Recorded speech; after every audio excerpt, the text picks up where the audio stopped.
A very good morning to you. Now, with this process kicking off this morning, who are we expecting to hear from this morning at these proceedings?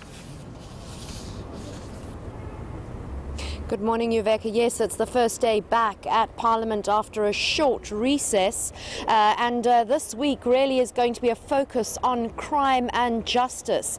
As you correctly mentioned, the Police Portfolio Committee focusing the entire week on all the senior top brass in the country and their budget allocations. And it'll be the first budget of the new Police Commissioner who was appointed in November last year, General Khomotso. It'll be his first budget, and of course there was some outcry from the policing union on some of the appointments he has made, saying that Sithole himself is buying into patronage. So I think that there should be a lot of questions today following the appearance in court of Khomotso Phahlane and his wife, their lavish house, their fleet of luxury cars, and this lifestyle audit which the new police commissioner has said he is going to implement for all police, especially the top senior managers.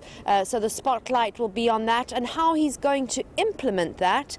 And as you said, it's the first day back from a short recess. The flags are at half-mast here in honor of the late Winnie Madikizela Mandela and her passing. And then there's also the public protector, Busisiwe Mkhwebane, before the Justice Portfolio Committee on her budget needs. All right, so just looking and going back to the police focus, Annika, the allocation of resources and crime hotspots, how exactly does this committee actually deal with those? What are the questions asked? What are usually the outcomes and the decisions or the recommendations made around this? What do they determine about things like resources and crime hotspots?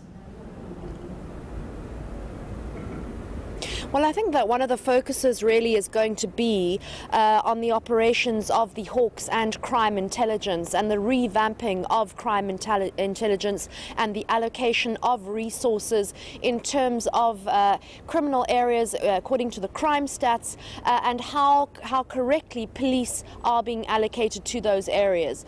For instance, in the eNCA area, which is supposed to be the murder hotspot of South Africa, do they have enough police stations? Do they need another satellite police station? So I think it'll give MPs a chance to question whether, for instance, slush funds for protection units and, certain units that are we don't hear much about, whether they are being overemphasized, whether money is being correctly allocated to those crime hotspots that you mentioned, and other concerns that MPs may have. It's the first time that Sithole has been given the opportunity to announce and prepare his budget before Parliament. His appointment was a little bit controversial last year. It was made by former President Jacob Zuma, but he has been in the police for a very long time. He has got years of experience, and I think the police were calling for an experienced police officer to be the National Commissioner after so many acting positions.